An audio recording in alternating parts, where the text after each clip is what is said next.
এই 25 সালটা কত আনন্দ, সুখ, দুঃখ এইসব নিয়েই আমরা কাটাই দিলাম। যাক আলহামদুলিল্লাহ, যে যেভাবে ছিলাম ভালোই ছিলাম। নতুন বছরের শুভেচ্ছা জানাই সবাইকে। আগামী দিনগুলো সবার জন্য ভালো হোক। আমরা 26 সালে দিনগুলো সবার ভালো হয় যেন, সেই কামনা করি। আজকে দুপুরবেলা আমি কি রান্না করব, সেই তরকারিগুলো আপনাদের সাথে শেয়ার করব। এখানে আমি কিন্তু চিংড়ি মাছ নিয়েছি। চিংড়ি মাছ দিয়ে পালং শাক রান্না করব। মশলাগুলো আমার আগেই কষানো হয়ে গেছে। মশলা নিয়েছিলাম হলুদের গুঁড়া, মরিচের গুঁড়া, লবণ, অল্প একটু রসুন বাটা, একটু পেঁয়াজ বাটা, এইসব দিয়েই আমি ভালোভাবে কষাই নিলাম। যেহেতু পালং শাক বা চিংড়ি মাছ এত যেহেতু চিংড়ি মাছ এত মশলা না দিলেও হয়, তার জন্য আমি সামান্য একটু রসুন বাটা দিয়েছি।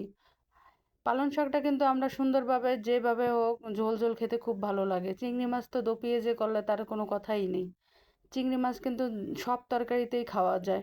এমনিতেও ভাইজা যদি খাই সেটা তো আরও ভালো, সুন্দর করে রান্না করতে পারি যেভাবেই খাই।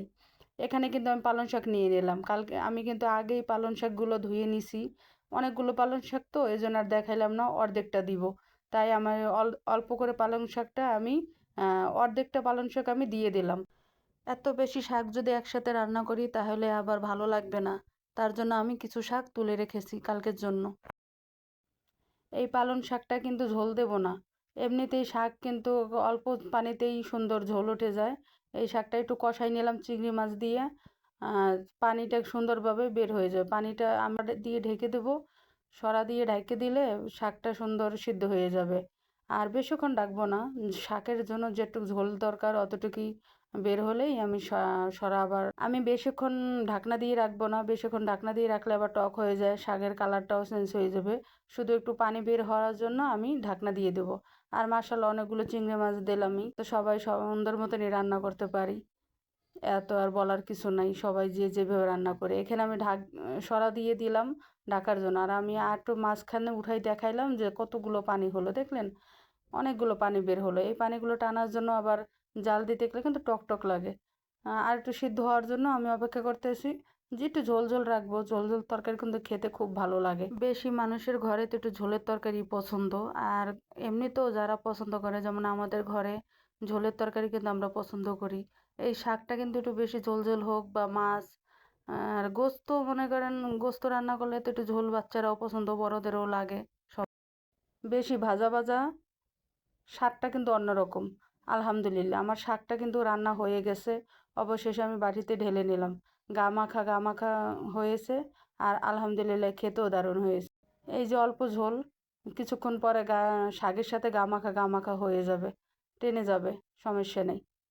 আমি এখানে কি নিয়েছি, এখানে এখানে আমি আলু, পেঁয়াজ, মরিচ, শুকনো মরিচ এগুলো নিয়ে ভেজে নিলাম। এগুলো আমি ভর্তা খাবো। আমি সিমটাকে আগেই সিদ্ধ করে রেখেছিলাম। এইগুলো ভাজা হয়ে গেলে এগুলোর সাথেই আমি সিম দিয়ে দেব। তার জন্য এই আলু এগুলো আবার একটু তেলে ভেজে নিতেছি। আর আমার ভাজা হয়ে গিয়েছে। এখন আমি এই পাটায় নিয়ে নিলাম। সিম ওই যে দিয়ে দিছিলাম ভাজার জন্য। আর বাটাটা আমি দেখাইলাম না, বাটতে গেলে তো ঝামেলা হয়, এইটা আর দেখাইলাম না। আলহামদুলিল্লাহ অবশেষে আমার রান্না হয়ে গেল। এই যে অফ ক্যামেরায় আমি কি রান্না করলাম সেগুলো আপনাদের সাথে দেখাবো। এখানে এই যে শাক, ওই যে বলছিলাম না গা মাখা, ওই যে হয়ে গেছে, টেনে গেছে। আর এখানে আমি সিম ভর্তা করলাম আলু দিয়ে। আর আর অফ ক্যামেরায় করলা ভাজি করে নিয়েছি। আর ওই যে ঘন আদা পাতলা আদা ঘন ডাল রান্না করে নিলাম। যেহেতু শীতকালে অত ডাল খায় না, বেশি ডাল রান্না করলে তো থেকে যায়, তাই একটু অল্প করে আদা পাতলা আদা ঘন ডাল রান্না করলাম। এই পাতলা পাতলা ডালটাই, বেশি পাতলাও না বেশি ঘনও না, এটাই হয়ে যাবে। আর বেশি ডাল রান্না করলে তো থেকে যায়, এত তো আর খাওয়া হয় না। আজকে আর ডালে টমেটো দিলাম না, টমেটো ছাড়াই আমি ডাল রান্না করলাম। যাক আলহামদুলিল্লাহ আমার রান্না বাড়া সব শেষ। আমার ভাই বোনেরা সবাই ভালো থাকবেন। আর অবশ্যই আমার ভিডিওটা দেখে লাইক করে দিবেন, কমেন্ট করে দিবেন। আর সবাই যারা আমাকে সাপোর্ট করেছেন তাদের অনেক ধন্যবাদ। আর যারা না করছেন আবার অবশ্যই আমাকে সাপোর্ট করে দিবেন। ভালো থাকবেন সবাই।